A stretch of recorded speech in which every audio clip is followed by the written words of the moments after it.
بسم الله والحمد لله والصلاة والسلام على رسول الله وعلى آله وصحبه ومن اتبع هداه. أما بعد, aujourd'hui le premier du mois de Rabi'an al-Awwal de l'année 1447 après la Hijra de notre prophète Muhammad sallallahu alayhi wa sallam, nous entamons la 5e assise de notre série d'assises sur le commentaire du livre Awa'iq al-Talab, les obstacles à l'apprentissage de la science de Cheikh Abdus Salam Ibn Barajas rahimahullahu ta'ala. Le quatrième de ces obstacles à l'empêchement de l'apprentissage de la science: prendre la science des petits, al-asarir. Ici nous allons définir, comme je l'ai dit, ce que sont al-asarir, les petits. Prendre la science donc des petits. Le cheikh nous dit dans le sens de ces paroles, il y a une chose qui s'est propagée dernièrement, le fait de prendre la science des jeunes parmi les étudiants en sciences, donc à notre époque. Il dit, et ceci en réalité est un grand mot, un grand mal, et une maladie chronique qui est un obstacle et un empêchement qui se dresse devant l'étudiant en sciences et son but, c'est-à-dire arriver à l'apprentissage de la science, et qui le fait sortir du droit chemin, ou du chemin, ou du bon chemin plutôt, pour arriver à la science. Puis il dit, rahimahullah, ceci car prendre la science des jeunes, ceux qui n'ont pas les pieds ancrés dans la science, ceux qui ne sont pas ancrés dans la science, et dont leur barbe n'a pas blanchi dans l'apprentissage de la science, c'est-à-dire qu'ils sont encore jeunes, ils n'ont pas passé leur vie à apprendre la science et à l'enseigner. Ceci avec la présence de ceux qui sont plus âgés que eux. Ceci avec la présence de ceux qui sont plus âgés que eux. Et qui sont plus ancrés dans la science. Tout ceci vient affaiblir les fondements, les bases de l'étudiant en sciences. Donc prendre la science des jeunes qui n'ont pas passé leur vie dans l'apprentissage de la science, qui ne sont pas connus pour cela, tout en évoquant le fait que ceci avec la présence des anciens. Car quand tu es dans un endroit où il n'y a personne et que tu ne trouves qu'un jeune étudiant en sciences de qui tu pourrais éventuellement profiter, bien sûr dans la limite du raisonnable, il n'y a pas de mal à ce moment-là. Ici on parle de prendre cette science de ces gens-là, bien sûr de ces jeunes, on parle des jeunes ici. Là on va venir après sur l'autre explication de al-asarir, des petits. Là ici on parle des petits comme des jeunes. Donc, ceci vient affaiblir les fondements, les bases de l'étudiant en sciences. Plutôt, l'étudiant en sciences ira vers les plus anciens, ceux qui sont ancrés dans la science, ceux qui ont passé du temps dans l'apprentissage, dans l'enseignement, ceux qui ont vieilli dans l'apprentissage de la science. Donc, ceci vient affaiblir les bases et les fondements de l'étudiant en sciences débutant et vient être un empêchement qui viendra l'empêcher de profiter des grands savants et de leur expérience, et de l'expérience des grands savants. De même, ceci viendra l'empêcher, être un obstacle pour lui, de profiter de leur comportement, ces comportements qui ont été rectifiés par la science et par le temps. Ces comportements qui ont été rectifiés et arrangés par la science et par le temps. Comme ceci, notre cheikh et notre père, Al-Walid Hassan ibn Abdul Wahhab ibn Marzouk al-Banna, rahimahullahu ta'ala, qui était notre enseignant, de qui j'ai pu profiter pendant plus de 10 ans, walillahi alhamd, notre père, Hassan ibn Abdul Wahhab, le cheikh des mashayikh d'Égypte, rahimahullahu azza wa jal, nous disait souvent, et ceci est regardé, comme on va le voir dans Al-A'iq, qui viendra après, le 6e, exactement, concernant le fait de délaisser la vanité, eh bien, il disait avec humilité, vous, mes élèves, vous êtes plus savants que moi. Sans aucun doute, il était bien plus savant que nous. Mais par humilité, délaissement de vanité, et de rechercher à être élevé sur la terre, il disait, vous, mes élèves, vous êtes plus savants que moi. Mais au moins, essayez de profiter de mon expérience. Je suis quelqu'un de vieux, j'ai vécu, j'ai vu des choses, essayez de profiter de mon expérience. Allahu Akbar. Rahimahullah ta'ala. Et sans aucun doute, les personnes âgées, en particulier lorsqu'elles sont des gens qui ont vieilli dans la sunna, en particulier lorsqu'elles ont vieilli dans la science, l'apprentissage de la science et l'enseignement, sont des gens de qui il ne faudra pas dénigrer leurs enseignements. Comme cela, le prophète sallallahu alayhi wa sallam nous dit: Al-barakatu ma'a akabirikum. La bénédiction, le baraka, se trouve avec vos grands. Et ce qui est voulu par vos grands, c'est l'inverse de ce qui est voulu par vos petits, ici, al-asagir. Et donc, c'est ce qui est expliqué par les savants comme les grands, les anciens en âge, de même que les grands en science. Donc, la bénédiction se trouve avec eux. De même, regardez le prophète Mohammed sallallahu alayhi wa sallam, lorsque il fut élevé dans les cieux lors de l'Isra wal Mi'raj et qu'il est passé et qu'il est allé voir son Seigneur tabaraka wa ta'ala, qui lui a ordonné d'effectuer 50 prières à lui et à sa communauté de jour comme de nuit. Il revint, il redescendit dans les cieux, il passa par Moussa alayhi salam, qui lui dit, dans le sens de ses paroles: que t'a prescrit ton Seigneur? Il lui évoqua ce qu'il lui a prescrit, et il lui dit: retourne auprès de lui et demande-lui qu'il allège cette prescription, car j'ai fait l'expérience avec les gens de ma communauté, ils ne pourront pas, c'est-à-dire les gens de ta communauté ne pourront pas supporter cela. Puis le prophète sallallahu alayhi wa sallam de revenir et de demander l'allègement, puis de repasser vers Moussa, de lui redemander la même chose et de lui dire: reviens vers lui, car ils ne pourront pas supporter cela. Pourquoi? J'ai fait l'expérience avec mon peuple. Donc les gens d'expérience, sans aucun doute, il ne faut pas dénigrer leurs enseignements, dénigrer leurs expériences. Barakallahu fikum.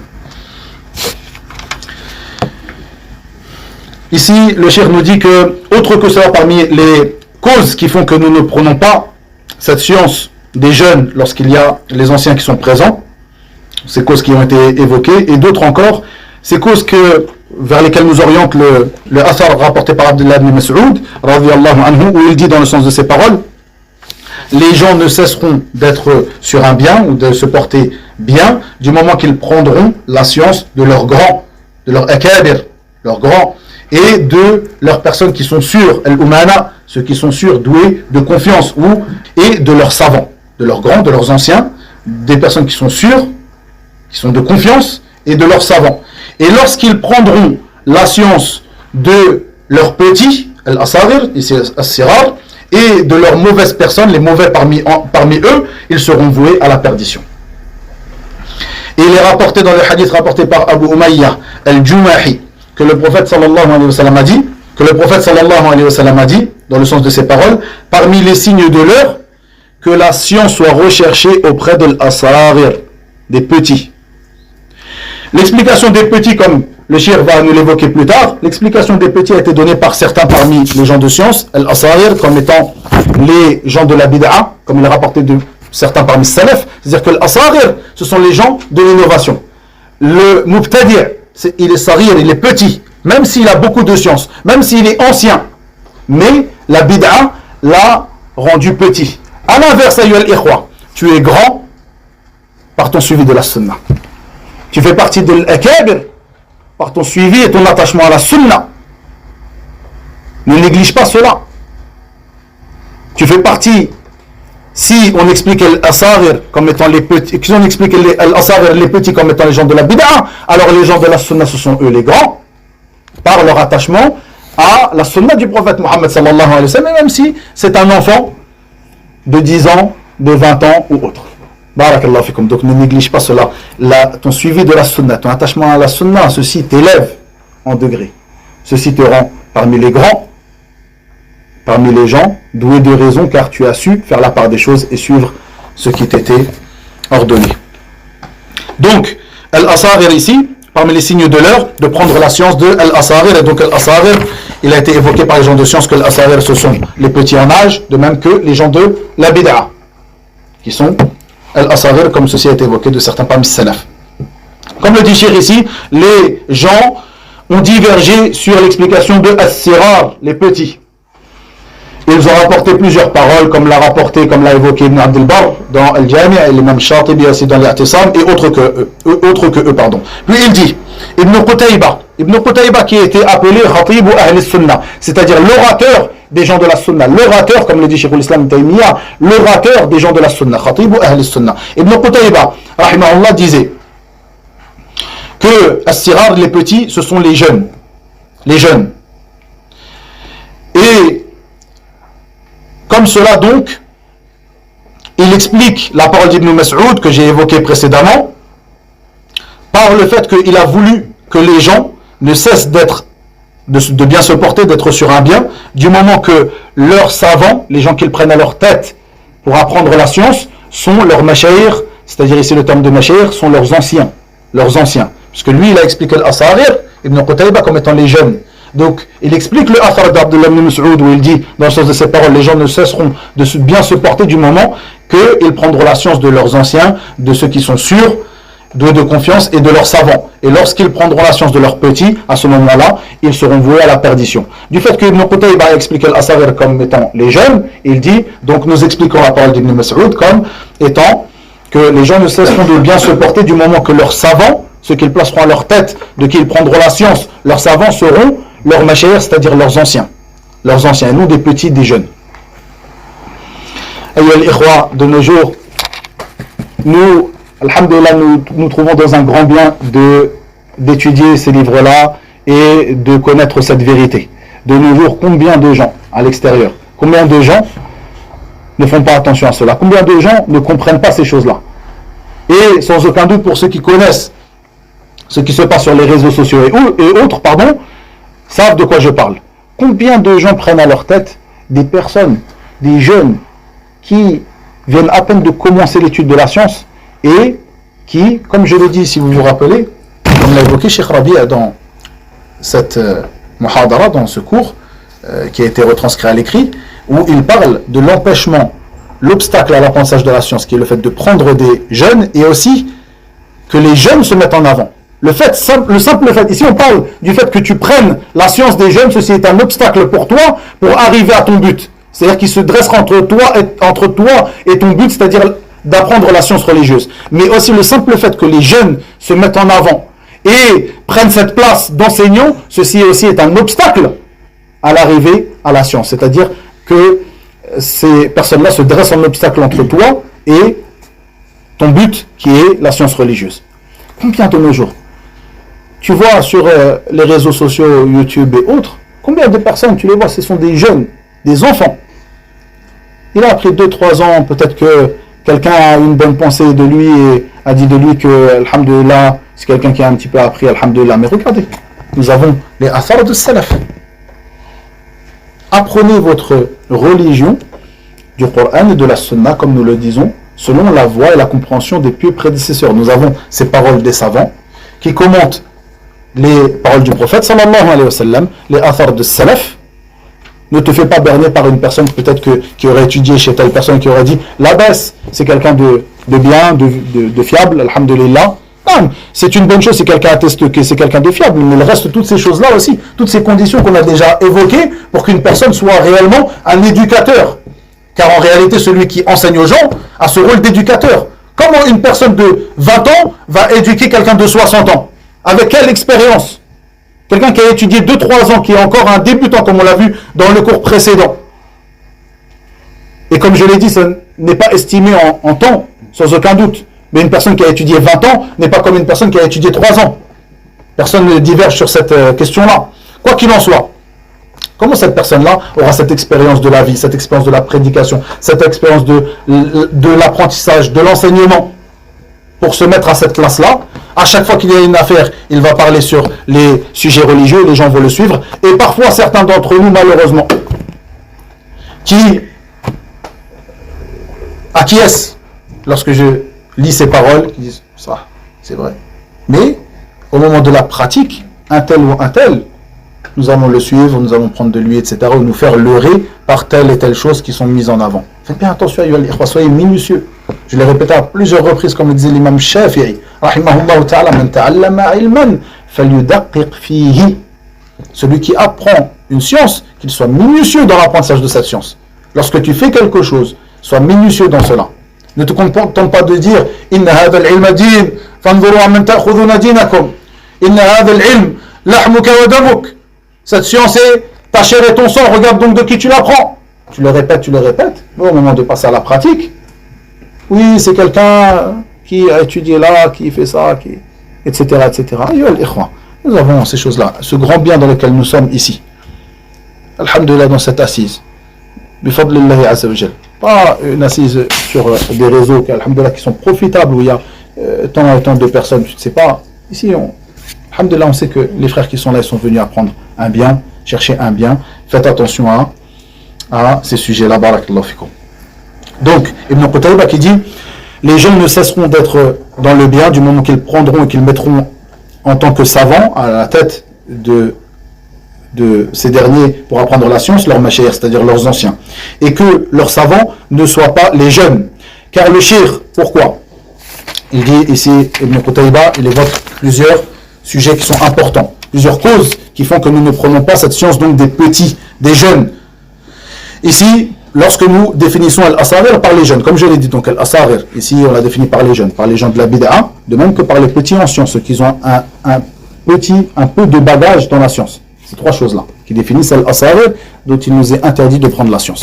Les petits en âge, pas de manière absolue comme on va l'évoquer ici, les jeunes, pas de manière absolue, comme on l'a déjà évoqué, comme on va l'évoquer. Les gens de la bid'a, sans condition, on ne prend pas des gens de la bid'a comme on va l'évoquer aussi, et les petits, ceux qui n'ont pas beaucoup de bagages. Il dit, car le shir, celui donc qui est âgé, c'est le shir, celui qui est âgé, celui qui a de l'âge, celui-là, les plaisirs et les jouissances des jeunes ne se retrouvent pas chez lui. Les plaisirs et les jouissances vers lesquels tendent les jeunes ne se retrouvent pas chez lui. Ces choses-là, ce sont des choses qu'il a déjà vécues. Il est âgé maintenant. Ces plaisirs et ces jouissances ne se retrouvent pas chez lui. De même que la dureté qu'on pourra retrouver chez les jeunes, et l'empressement qu'on pourra trouver chez un jeune. Le vieux, la personne un peu plus âgée, généralement, est quelqu'un de plus calme et posé, qui attend avant de parler ou d'œuvrer. Il dit aussi, de même que la stupidité que l'on peut retrouver chez les jeunes ne se retrouve pas chez le vieux, bien souvent. De même que l'expérience que l'on retrouve chez le vieux, la personne âgée, que l'on ne retrouve pas par contre chez le jeune. De même qu'il dit, il n'y a pas dans sa science d'ambiguïté. C'est une personne dont sa science est ancrée et ferme. Et l'ambiguïté ne se retrouve pas, c'est-à-dire qu'il n'entre pas d'ambiguïté dans sa science. De même que les passions ne viennent pas s'opposer à sa science. De même que sa science n'est pas pliée par la convoitise. Sa science n'est pas pliée ou ne se plie pas à la volonté de sa convoitise. À l'inverse du jeune. Et de même que le shaitan ne le fait pas commettre des fautes qui sont commises généralement par les jeunes. Puis il dit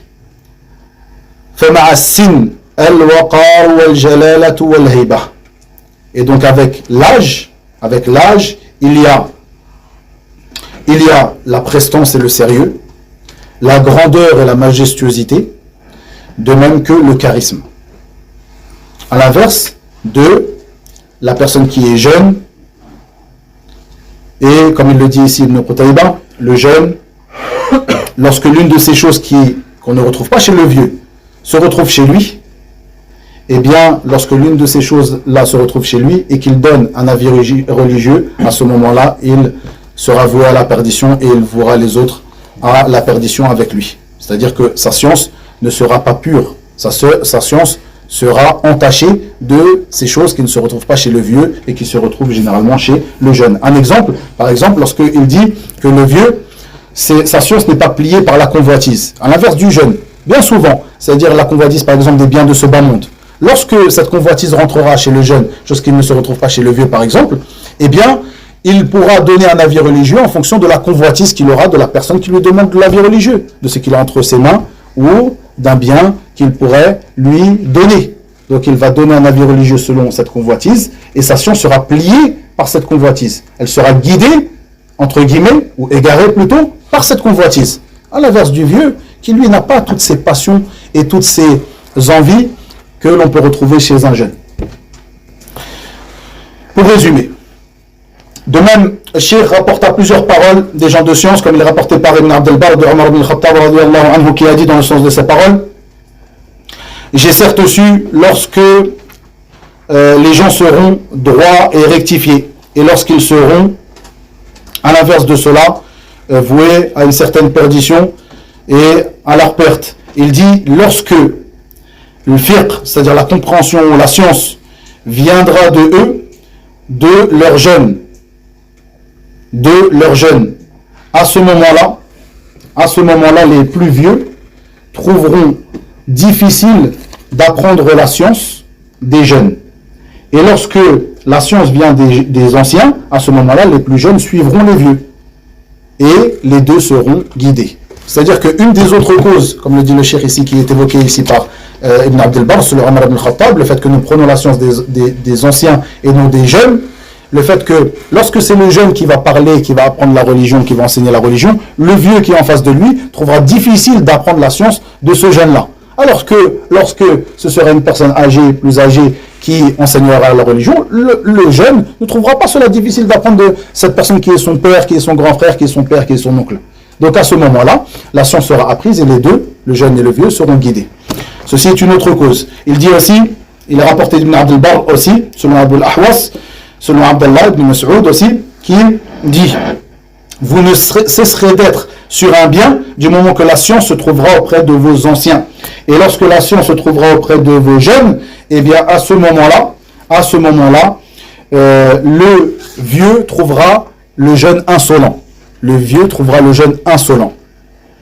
C'est-à-dire que à ce moment-là, lorsque ce sera le jeune qui se mettra en avant pour enseigner au vieux, eh bien le vieux trouvera cela insolent de la part du jeune de se mettre en avant pour lui enseigner. Bien sûr, il faut faire la part des choses. Ceci, ce sont des affaires qui sont rapportées. Sans aucun doute, celui qui est plus ancien, mais qui n'a pas de science, ne doit pas trouver cette chose-là en lui-même. Il doit faire la part des choses, même si c'est une personne qui est jeune, il devra apprendre de ce jeune. Comme cela, Abu Bakr as-Siddiq, radiyallahu anhu, le meilleur de cette communauté après le prophète, sallallahu alayhi wa sallam, prenait des hadiths de sa fille, Aisha, radiyallahu anha, Abdullah ibn Omar, qui était jeune, enseigner ou, c'est-à-dire parler dans des assises où il y avait des anciens parmi les sahaba, de même Abdullah ibn Mas'ud, et de même Abdullah ibn Mas'ud et Ibn Abbas aussi, qui étaient des jeunes, pareil Mu'adh ibn Jabal, comme je l'ai évoqué. Donc ce n'est pas de manière absolue, mais ce qui évolue ici, c'est lorsqu'il y a un jeune et un vieux, des personnes qui sont plus âgées, qui sont eux-mêmes des gens de science, mais peut-être qui ne sont pas des gens qui seront, par exemple, pour parler la langue de notre époque, qui ne seront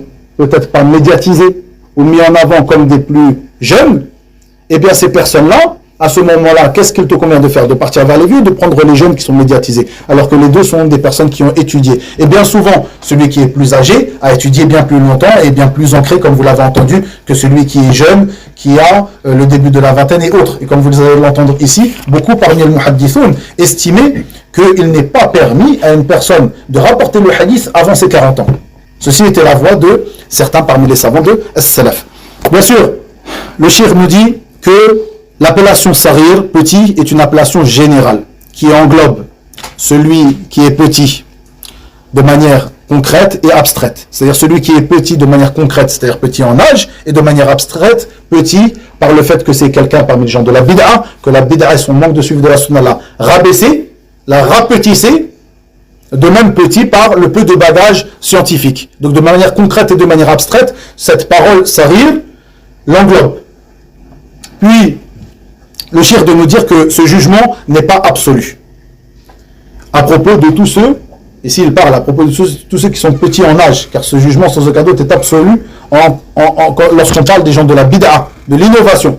Et sans aucun doute, prendre la science des gens de l'innovation est un des plus grands obstacles à l'apprentissage de la science. Et l'un des plus grands obstacles à l'apprentissage de la science. Ici, une faïda, un bénéfice très important que j'aimerais vous évoquer, en réfutation à certaines personnes qui viennent faire l'analogie entre le fait d'apprendre des gens de l'innovation et de rapporter le hadith des gens de l'innovation. Ils disent, il est autorisé de prendre la science des gens de l'innovation car les rapporteurs du hadith ont rapporté des hadiths de personnes qui étaient parmi les gens de l'innovation. Ceci est une erreur pour plusieurs raisons. Premièrement, lorsqu'ils disent des gens de l'innovation, ils parlent de certaines personnes parmi les rapporteurs de hadith à qui on leur a imputé telle ou telle erreur dans la croyance. Donc nous commençons par leur dire que ces personnes qui rapportaient le hadith, on ne dit pas de eux de manière absolue que c'était des gens de l'innovation. Ils ont pu tomber dans certaines erreurs de la croyance. Dans leur croyance, ceci ne veut pas dire sans condition que ce sont des gens de l'innovation. Ensuite, parmi réellement les gens de l'innovation, de qui les savants du hadith rapportaient le hadith, il faut voir qu'il y a une différence entre rapporter le hadith et étudier la religion. La première de ces différences, ayyuha al-ikhwa, est que la personne de qui tu rapportes le hadith, donc ici on ne rapporte plus le hadith à notre époque, mais les personnes de qui les rapporteurs du hadith rapportaient le hadith lorsque c'était des gens de l'innovation, ils rapportaient le délil, ils rapportaient la preuve qui est la parole du prophète, sallallahu alayhi wa sallam. Toi, lorsque tu apprends la science auprès d'une personne parmi les gens de l'innovation, tu rapportes pas le délil, mais le medloul, c'est-à-dire ce qui est compris et voulu par la preuve qui est enseignée. Vous faites la différence? Celui qui rapporte le hadith, il rapporte le hadith qui est en lui-même une preuve, la parole du prophète sallallahu alayhi wa sallam. Celui qui vient apprendre auprès des gens de l'innovation, qui les entend rapporter le délil, la parole du prophète sallallahu alayhi wa sallam, mais l'expliquer selon leur mauvaise compréhension, aura appris chez eux, non pas la preuve, mais leur compréhension de la preuve. Il y a donc dans cela une très grande différence. Et cette analogie tombe à ce moment-là.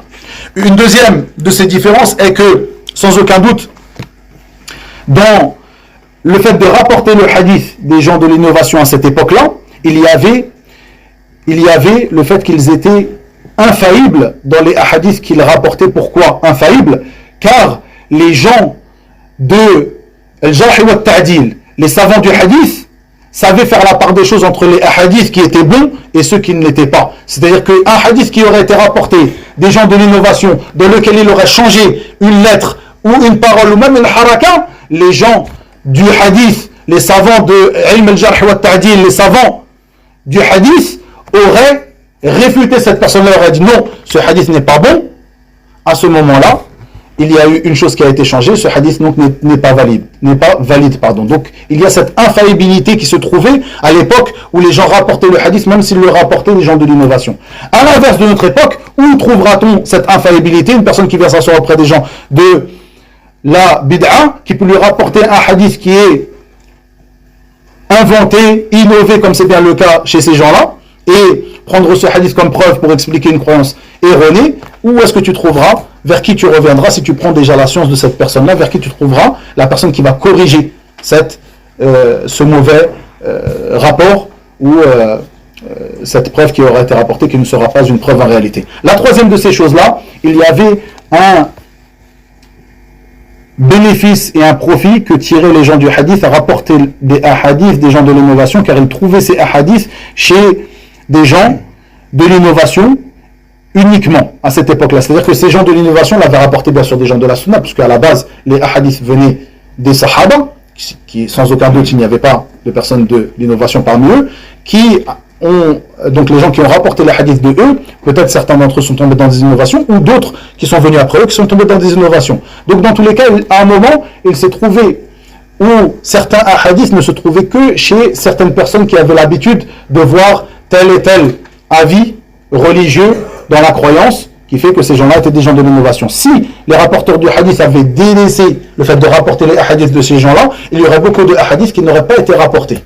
Et comme je l'ai dit encore une fois, ces hadiths étaient vérifiés par les grands savants du hadith. À l'inverse de notre époque, où est ce bénéfice que tu tireras de prendre la science des gens de l'innovation? Quel bénéfice? Tu ne trouveras qu'un mal et un obstacle à l'apprentissage de la science véritable.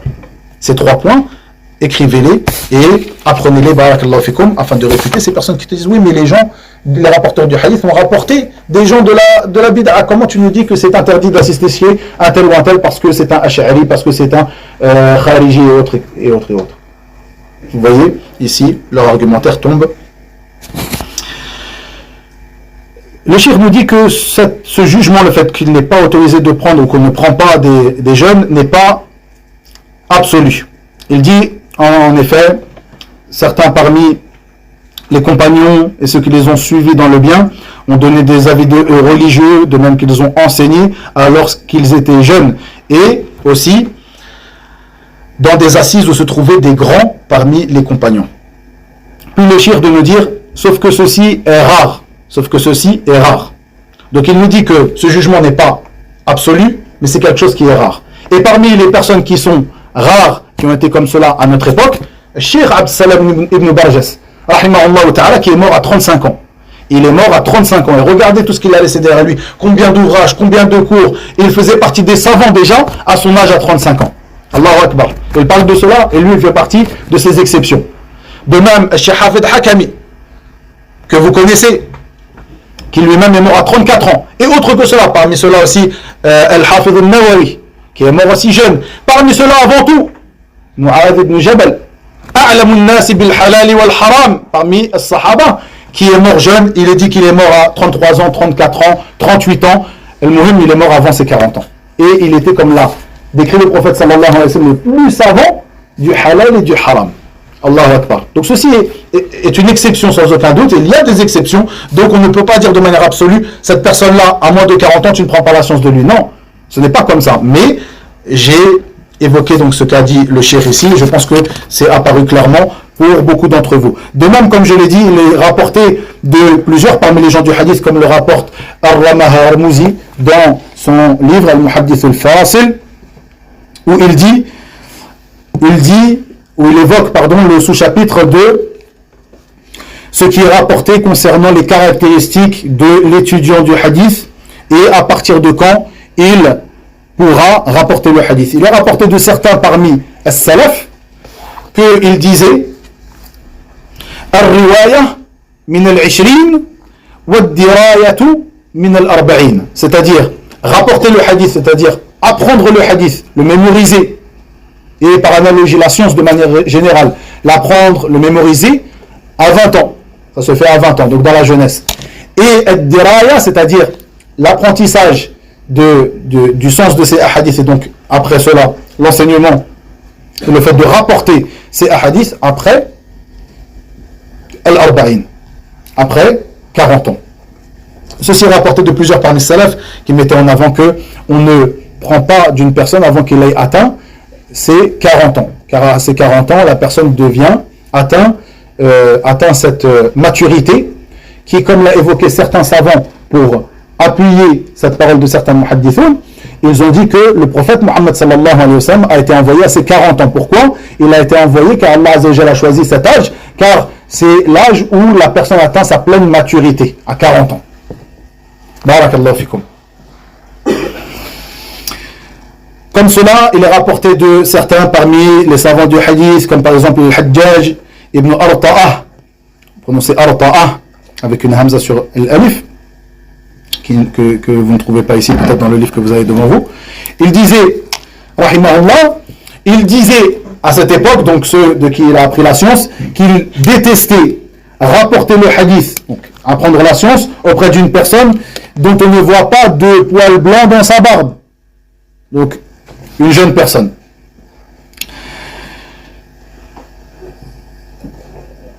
Puis, le shir de dire, ce qui est voulu ici, ce n'est pas de délaisser la science d'une personne qui serait plus jeune. Ce n'est pas ceci qui est voulu. Mais ce qui est voulu, c'est de mettre chaque personne à sa place. Entendez bien, mettre chaque personne à sa place. L'ancien, c'est l'ancien.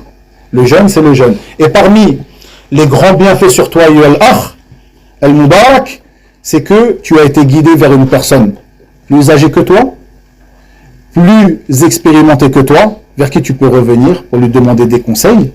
Ça ne veut pas dire que tous ces conseils seront droits, c'est-à-dire que ce n'est pas une obligation que cette personne, plutôt il sera de la nature humaine que cette personne se trompe parfois, mais sans aucun doute revenir vers quelqu'un qui est là pour te conseiller, qui est plus âgé que toi, qui est plus expérimenté que toi, qui a plus de science que toi, ceci est un grand bien. Ayyuhal akh al-mubarak. À l'inverse, ceci est un obstacle à ce que tu arrives vers ton but, qui est l'apprentissage de la science religieuse et l'apprentissage de la religion. À chaque fois qu'il y a une personne, et de nos jours on parle avec la langue de notre temps, à chaque fois qu'une personne sort sur les réseaux sociaux et de nos jours montre sa tête, donc, etc., etc., donc vous pouvez voir si c'est une personne jeune ou non, quelqu'un qui a même pas la trentaine, si on parle de la quarantaine, quelqu'un qui n'a même pas la trentaine, qui donne des cours, etc., qui est suivi par les gens, qui est mis en avant, quand il a un avis, on avance son avis. Le frère, c'est un étudiant, il a dit, il n'a même pas 30 ans. Ici, on parle de salaf, qui ne prenait pas sens de quelqu'un avant qu'il ait atteint ses 40 ans. Et nous, on parle de quelqu'un qui a 25 ans et qui est mis en avant sur les réseaux, etc., etc., etc. Comme on l'a dit, ça ne veut pas dire que cette personne-là, on le rabaisse, mais on met chaque personne et chaque chose à sa place. Ceci est le hikmah, la sagesse, ayyuha al-ikhwa. Maintenant, une chose très importante ici aussi, barakallahu fikum, le cheikh a dit, ce jugement n'est pas absolu, ce jugement n'est pas absolu concernant tous les jeunes en âge, car en réalité, il y a certains parmi les compagnons qui ont donné des avis religieux, qui ont enseigné alors qu'ils étaient jeunes, de même parmi at-tabi'in, lorsqu'ils étaient jeunes, et il dit, en présence des grands parmi les sahaba. Regardez, certains parmi les sahaba, ou même parmi les tabi'in, qui ont donné des avis religieux, qui ont enseigné en présence d'anciens et de grands parmi les sahaba. Ceci est quelque chose de très important, qui est quelqu'un qui soit une personne qui s'occupe de toi. Lorsque tu as un étudiant en sciences qui veut t'avancer, qui veut faire quelque chose, quelqu'un qui s'occupe de toi. Et comme cela, nous avons appris de nos savants et de nos enseignants que nous ne parlons pas du moment qu'ils ne nous avancent pas pour parler. À l'inverse de quelqu'un qui prend sa place, qui n'a personne vers qui revenir, même si il n'a personne parmi les savants chez qui il a pu étudier éventuellement, qui le connaissent et qui peuvent le conseiller. Pourquoi tu ne reviens pas vers tes grands frères, les personnes qui t'ont précédé, les personnes qui ont peut-être l'âge de ton père, l'âge de tes oncles, etc. Mais non, de nos jours, les gens, et ce qui est agib, et ce que j'ai remarqué, barakallahu fikum, c'est que beaucoup de gens qui étaient comme cela, il y a des années, quand ils étaient vraiment dans les débuts, ils sont encore dans leurs débuts. Et nous sommes tous encore dans nos débuts, ayyuhal ikhwa, qui étaient encore dans leurs débuts, qui revenaient vers leurs frères, qui étaient plus avancés, qui leur demandaient conseil, qui suivaient leurs conseils, qui étaient fiers de cela, qui étaient contents de cela. Et une fois qu'ils ont passé quelques années auprès des savants, ça veut dire, ils se sont libérés, ils se sont émancipés. Allahu Akbar. Ils pensent qu'ils se sont émancipés. Ils pensent que, khlas, on est sur le même, d'accord? Ils pensent qu'ils se sont émancipés, je n'ai plus besoin de lui, je n'ai plus besoin de lui demander conseil. Et ils pensent que toi, tu veux qu'il te demande conseil, alors que cette chose-là te prend du temps sur ton temps, qui est quelque chose de précieux, qui fait partie des choses les plus précieuses pour toi. Le temps que tu lui donnes, il ne sait pas que c'est quelque chose qui est dur à donner, mais que tu le donnes pour Allah, tabaraka wa ta'ala, il pense que tu veux que tu reviennes vers lui, qu'il revienne vers toi, pardon, etc., etc. Non, je pense qu'il s'est émancipé. À l'époque, c'était quelqu'un qui te demandait conseil, qui prenait tes conseils. Tu es peut-être la personne qui a été une cause, qui a été guidée à la salafia, à l'étude de la science, etc., etc. Maintenant, il pense qu'il s'est émancipé. Il n'y a plus besoin de revenir vers le frère. On est pareil. J'ai pris des savants, etc. Ça me suffit. Allahu Akbar. Allahu Akbar. C'est vraiment une très mauvaise compréhension, malheureusement. Et vraiment, on aurait aimé, il y a une vingtaine d'années, quand j'ai commencé personnellement l'étude de la science, j'aurais aimé avoir quelqu'un vers qui je pouvais revenir à cette époque-là. Il n'y avait pas ces personnes-là qui étaient fiables, en tout cas ici en France, et autres qui étaient fiables. Donc, alhamdoulilah, Allah Azza wa Jalla m'a accordé la réussite de rapidement me rapprocher des savants et de prendre de eux, et que la personne vers laquelle je revenais était un savant de la Sunna. Parmi eux, et à la tête de ces savants, notre père, Cheikh Al-Walid Hassan ibn Abdul Wahhab, qui était comme mon père, et plus encore, rahimahullah ta'ala, mais ceci n'est pas donné à tout le monde, et j'aurais aimé avoir quelqu'un à cette époque vers qui je pouvais revenir pour demander conseil, qui était plus avancé que moi et qui était plus expérimenté que moi, et en particulier parmi les gens de là d'où je viens, parce qu'il y a des choses que cette personne-là connaîtra, que même les savants ne pourront pas connaître exactement de la même manière, sauf si quelqu'un leur aura détaillé la chose à 100%. Barakallahu fikum. Et donc je termine la parole ici sur ce sujet, barakallahu fikum, car on a traîné un petit peu, vous m'excuserez, par la parole de Al-Fudayl ibn Iyad, où il dit, lorsque tu vois une personne, que les gens, ou à propos de qui les gens se réunissent autour de lui, eh bien, ou plutôt il dit, lorsque je vois une personne dont les gens se réunissent autour de lui, je me dis, cette personne est un fou, cette personne est un fou. Et comme cela, il est rapporté de plusieurs parmi salaf, parmi Abdullah ibn Mas'ud, qui disait, une personne qui donne un avis juridique à chaque fois qu'on lui pose la question est certes fou. Une personne qui répond à toutes les questions qu'on lui pose est certes fou. Et il est rapporté de certains parmi salaf qui disaient, certains d'entre vous parlent sur des sujets que s'ils étaient exposés à Omar ibn al-Khattab, radiyallahu anhu, il l'aurait réuni pour répondre à ces sujets, les gens de Badr. Ça, c'était à cette époque-là. Ayyuha al-ikhwa, qu'est-ce qu'il en est de notre époque? À chaque fois qu'une personne te pose la question, tu réponds. Alors que Allahu a'lam, nisful ilm. Allah est le plus savant et la moitié de la science. Et la moitié de la science. Non, le cheikh nous dit une remarque ici qui est importante. Il y a des passages que je n'ai pas traduits ici, mais une remarque importante, il dit, de nos jours, les compréhensions ont été inversées. Et nous voyons que beaucoup de gens de la masse avancent comme étant des savants, estiment comme étant des savants toute personne qui fera un sermon éloquent. Et ceci est rapporté de Ibn al-Jawzi dans son livre sur Al-Wa'adh ou Al-Qussas.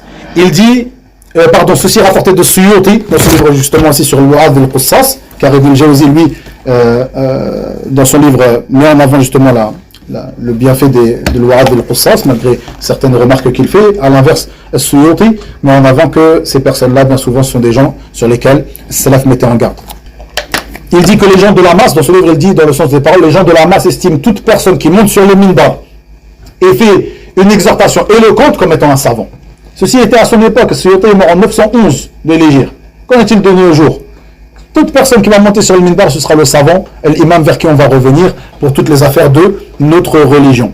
Ou chaque personne qui aura donné un cours, c'est-à-dire un cours qui sera éloquent, ou qui aura fait une khutbah de Jumu'ah qui sera éloquente, et ici il dit murtajilan, c'est-à-dire sans avoir une feuille vers laquelle de laquelle il lit, c'est-à-dire qu'il l'aura lu de sa mémorisation, et les gens sont étonnés et émerveillés par cela.